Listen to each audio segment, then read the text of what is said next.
¿Acaso Scott no se pregunta si la demilitarización de la famosa nación es solo un lema político vacío? ¿O si en realidad es un cálculo frío que ya está escrito en las páginas de algún documento en Moscú? Es posible que, en las altas esferas del Kremlin, ya se haya decidido cuántas personas pueden mantenerse bajo el control de este país. ¿Y qué sucede cuando se desmorona la fe en el propósito de la lucha? Estas son algunas de las preguntas que nos llevan a reflexionar profundamente sobre la situación actual. Mientras tanto, suscríbete a mi canal SheoPulse, dale a me gusta y deja un comentario de al menos 7 palabras. Si quieres, comparte este video.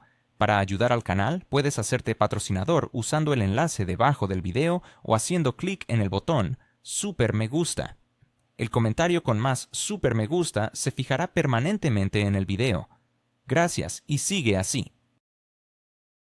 Cuando se observa el desarrollo de los acontecimientos en esa famosa nación, uno no puede evitar preguntarse si la demilitarización ha dejado de ser un simple eslogan político para convertirse en una fría estrategia.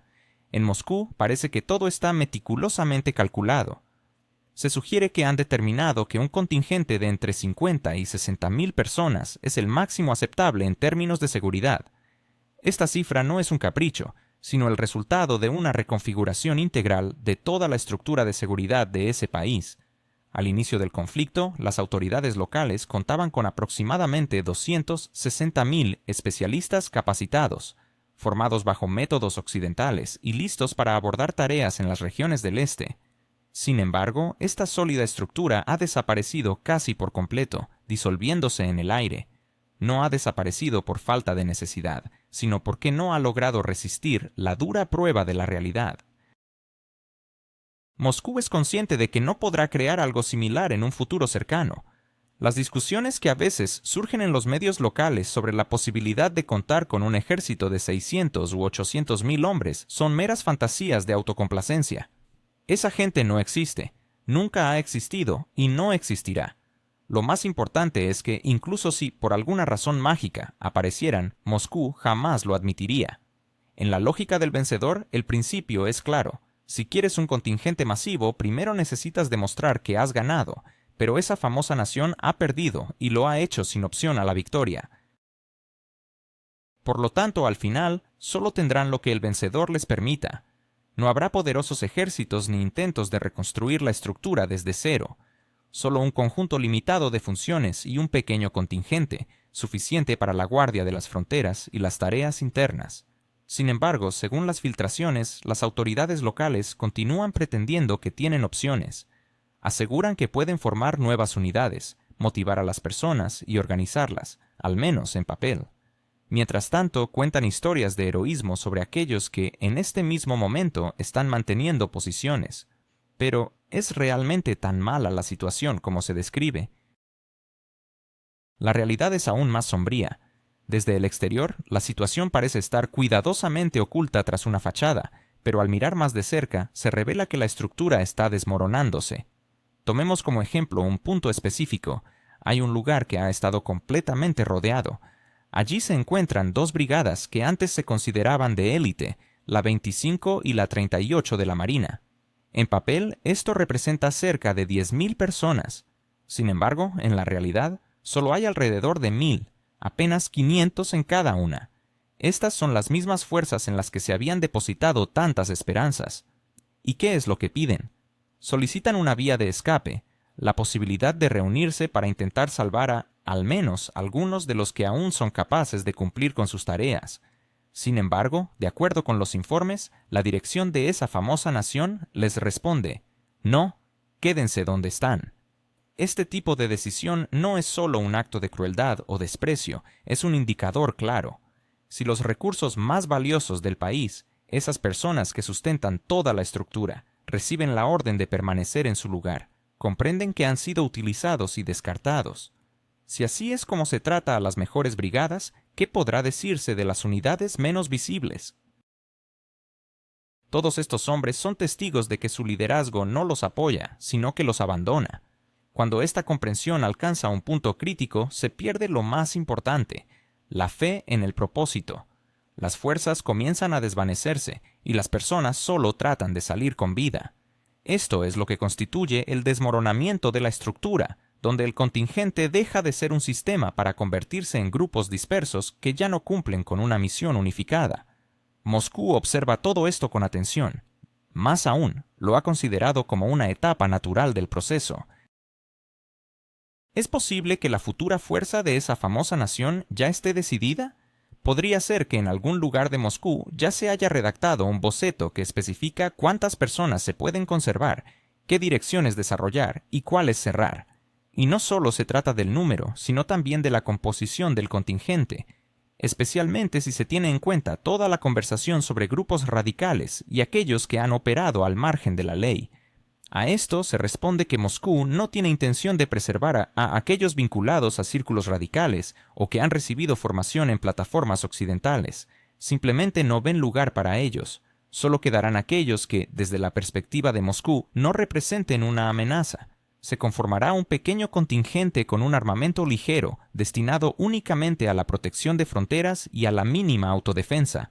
No habrá intentos de restaurar una estructura comparable a la rusa ni aquello que en el pasado se conocía como el ejército europeo de esa nación. Este proyecto está cerrado porque el conflicto ha demostrado que tales ambiciones no están respaldadas por las capacidades reales. Moscú, sin duda, dejará algún espacio para las instituciones locales, pero todo estará estrictamente regulado. La razón principal no es solo una cuestión de seguridad, sino que la actual estructura política de esa nación se ha construido no sobre la gestión, sino sobre la distribución de recursos. Era un modelo donde el Parlamento actuaba como un instrumento de acceso a la riqueza. Moscú no lo permitirá en el futuro. Ellos tienen la intención de reformar completamente la estructura del poder. Esto nos lleva a un tema que actualmente genera el mayor debate, la cuestión de la amnistía.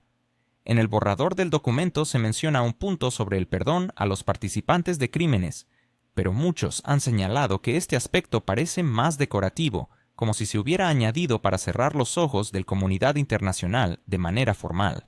Surge entonces la pregunta: ¿podrá Moscú realmente permitir la amnistía? ¿O es solo un truco temporal que desaparece tan pronto como se firme el acuerdo principal? La amnistía es un hermoso envoltorio, pero por dentro está vacío. Este punto fue incluido para crear la ilusión de un enfoque justo. Sin embargo, esta ilusión no durará mucho. Moscú comprende perfectamente que una amnistía general socavaría los objetivos de la reestructuración política. Si se permite que todos permanezcan en su lugar, incluyendo a aquellos que han estado involucrados en campañas radicales o que han dado órdenes que han resultado en tragedias, todo volvería a lo anterior. Esto no solo sería ineficaz, contradice la misma idea de transformación. Por lo tanto, la amnistía eventualmente desaparecerá. Es solo cuestión de tiempo, y cuando eso suceda, comenzará el verdadero desmantelamiento político. Los culpables serán identificados y muchos tratarán de huir, pero pensar que lograrán desaparecer en el extranjero sería ingenuo. Moscú tiene la intención de demandar la extradición de estas personas, y algunos estados difícilmente podrán negarse, especialmente si se trata de crímenes graves en las áreas fronterizas, como han mencionado en numerosas ocasiones los residentes locales. Rusia considera estas acciones como líneas que no se deben cruzar, y por eso estas personas no formarán parte del futuro. Entonces surge otra pregunta: si Moscú está tan segura de sus capacidades, ¿por qué no actúa con más dureza? ¿Por qué no lleva a cabo, como dicen algunos, un cambio de poder rápido e inmediato? ¿Por qué no intenta simplemente eliminar toda la estructura de gestión de esa famosa nación de un solo golpe? La respuesta es que la política no es una película. Los pasos radicales generan demasiados efectos secundarios. Si Moscú actuara de manera excesivamente brusca, sus intentos de conseguir el reconocimiento de los cambios territoriales y la eliminación de sanciones se convertirían en una quimera. Europa y Estados Unidos verían esto como una razón para mantener las restricciones de forma indefinida. Las regiones permanecerían en un estatus no reconocido, como lo fue en su día la situación de los países bálticos, y el conflicto no se resolvería. Por el contrario, se volvería eterno. Esto es algo que Moscú no puede permitirse. Su estrategia es mucho más fría y calculadora. Moscú busca consolidar lo que ha logrado, pero a través de un acuerdo, no mediante un gesto de fuerza ostentoso. Necesitan que Occidente reconozca oficialmente la jurisdicción de Rusia sobre los nuevos territorios, que se levanten las sanciones, que se desbloqueen los activos congelados y que el sistema económico retorne a su funcionamiento normal, porque no se trata simplemente de un resultado. ¿De verdad Vladimir Putin está a un paso de desatar un conflicto sin precedentes en Europa? ¿O es que los líderes europeos han perdido la capacidad de escuchar y reflexionar? ¿Por qué, tras años de retórica dura, la diplomacia se ha convertido en un campo de batalla de gritos y amenazas vacías? La situación actual en Europa y su relación con Rusia ha dejado en evidencia una realidad inquietante. La competencia por el poder ha eclipsado la competencia por la razón. En el escenario internacional, al parecer, las emociones han reemplazado las estrategias racionales. El propio presidente ruso ha sido claro en sus recientes declaraciones. Ha advertido que Moscú no busca la escalada, pero está listo para responder si alguien decide cruzar la línea del conflicto. Este no es un mensaje de amenaza, sino un recordatorio de que las negociaciones son ineludibles.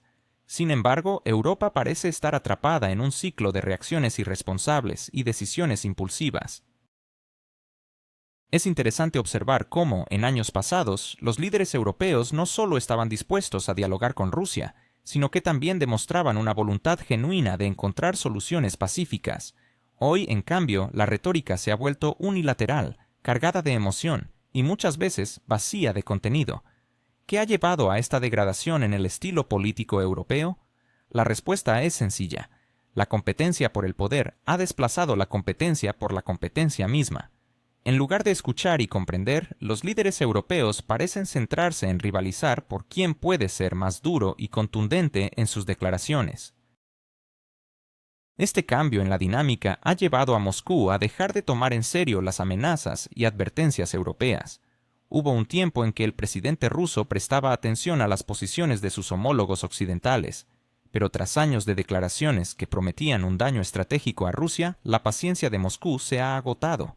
Ahora la postura de Rusia es clara, están listos para cualquier eventualidad, pero la responsabilidad por las consecuencias recae en aquellos que intensifican la tensión.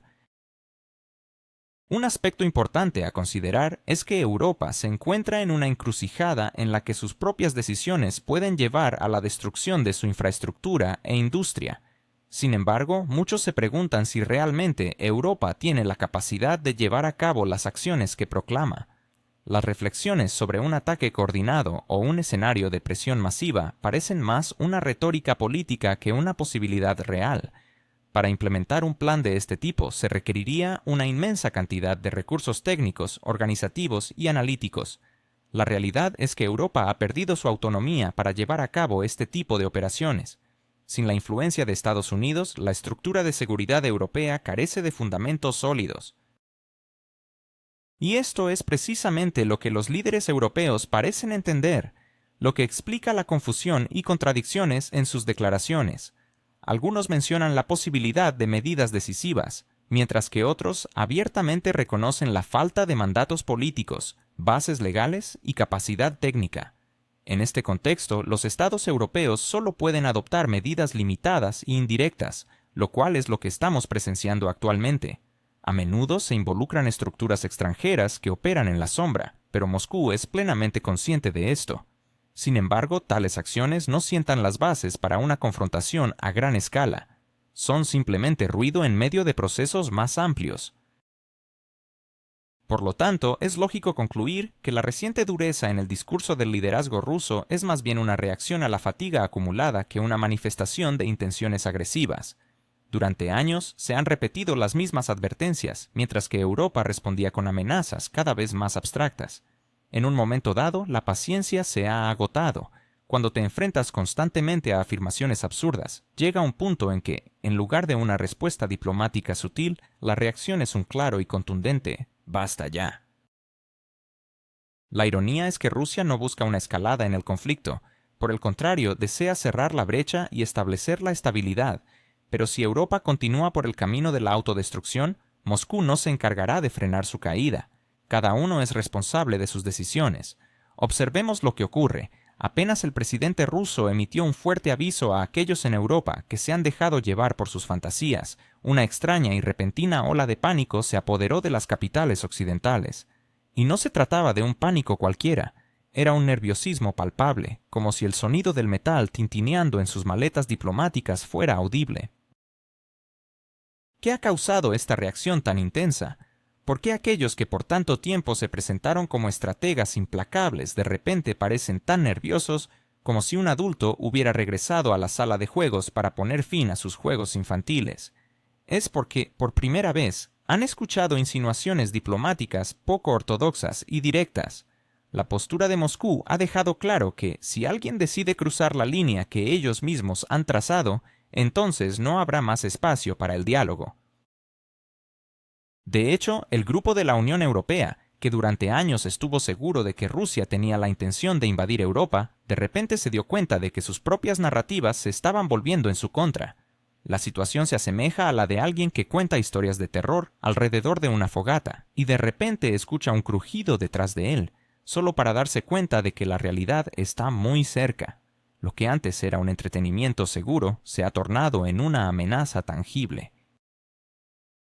Así, la preocupación de Europa no radica en el contenido de las palabras de Rusia, sino en que la narrativa que han sostenido durante tanto tiempo les ha vuelto a golpear, como un boomerang que regresa a gran velocidad. Ahora que la realidad ha respondido, los políticos europeos se encuentran en una situación donde sus historias de miedo han dejado de ser solo eso, han cobrado vida. De repente se ven obligados a enfrentarse a la dura verdad de que jugar a ser halcones requiere más que simplemente gritar. Es en este contexto que se destaca la reciente nerviosidad de la OTAN. ¿Recuerdas cómo, ante la presión, comenzaron a hablar de medidas preventivas contra Rusia, como si estuvieran leyendo un guión de una película de Hollywood? La escena es casi cómica. Un alto funcionario militar que, en lugar de mantener la calma, comienza a hablar sobre acciones preventivas contra un país al que ellos mismos han calificado de impredecible. Es como si le dijeran a alguien que se siente en una rama que la mejor idea es cortarla. Y aquí está el trasfondo. Mientras Estados Unidos observa toda esta locura, parece querer distanciarse de una situación que ellos nunca quisieron. Ven a sus aliados europeos actuar como si estuvieran en una especie de experimento colectivo para la autoaniquilación. Por lo tanto, la estrategia de Estados Unidos es simple. Cuando un socio actúa de manera tan imprudente, lo mejor es dar un paso atrás y no interferir. Así, mientras Moscú se mantiene firme y claro en sus intenciones, la confusión y la falta de dirección en Europa se hacen cada vez más evidentes. El futuro de este delicado equilibrio político sigue siendo incierto, y solo el tiempo dirá si Europa será capaz de revisar su enfoque y encontrar un camino hacia la estabilidad, o si, por el contrario, seguirá alimentando su propia desestabilización. ¿Se han dado cuenta los europeos de que están actuando como niños consentidos, pataleando por atención? ¿Por qué parecen ignorar el verdadero juego que se está desarrollando ante sus ojos? Mientras tanto, figuras como Xi Jinping y Vladimir Putin observan desde la distancia, como adultos que contemplan cómo los más pequeños se deshacen en lágrimas porque no reciben su último juguete. En este escenario global, Europa se esfuerza por hacerse notar, golpeando la mesa y alzando la voz, pero con cada grito se vuelve más evidente que no son los protagonistas del drama geopolítico que se despliega. La escena pinta un cuadro de frustración.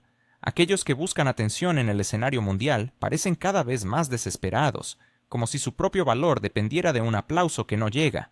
Europa, con todas sus aspiraciones y objetivos, intenta hacerse oír en medio de un coro de potencias que juegan en una liga completamente diferente. Las miradas de desdén de los líderes mundiales son un recordatorio de que el verdadero poder no se manifiesta a través de gritos, sino en la sutileza de las decisiones estratégicas.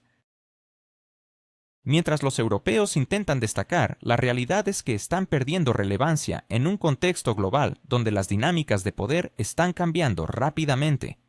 La búsqueda de reconocimiento se convierte en una especie de acto de desesperación, donde el eco de sus voces se ahoga en el ruido de un mundo que avanza sin mirar atrás. La imagen de Europa, una vez fuerte y unida, ahora se asemeja más a un espectáculo de distracción, donde las verdaderas decisiones se toman en otras partes del mundo. Este panorama no solo es un reflejo de la lucha interna de Europa, sino también de la transformación de las relaciones internacionales. A medida que líderes como Xi y Putin mueven sus piezas en el tablero global, la incapacidad de Europa para adaptarse y responder a estos cambios se hace más evidente. La metáfora del niño que llora por un juguete perdido nunca ha sido tan apropiada, y es un recordatorio de que, en el gran esquema de la geopolítica, aquellos que no saben jugar el juego se encuentran al margen, observando cómo los verdaderos jugadores se llevan el premio. En este sentido, Europa necesita una reflexión profunda sobre su papel en el mundo actual. La urgencia de reinventarse y encontrar su voz en medio del caos global es más importante que nunca. Los tiempos han cambiado, y la habilidad para adaptarse y ser relevantes en la escena internacional es fundamental. En lugar de gritar por atención, debería comenzar a planear su estrategia para recuperar el protagonismo que una vez tuvo. La historia está escrita por aquellos que tienen la visión y la capacidad de actuar, no por aquellos que se limitan a hacer ruido.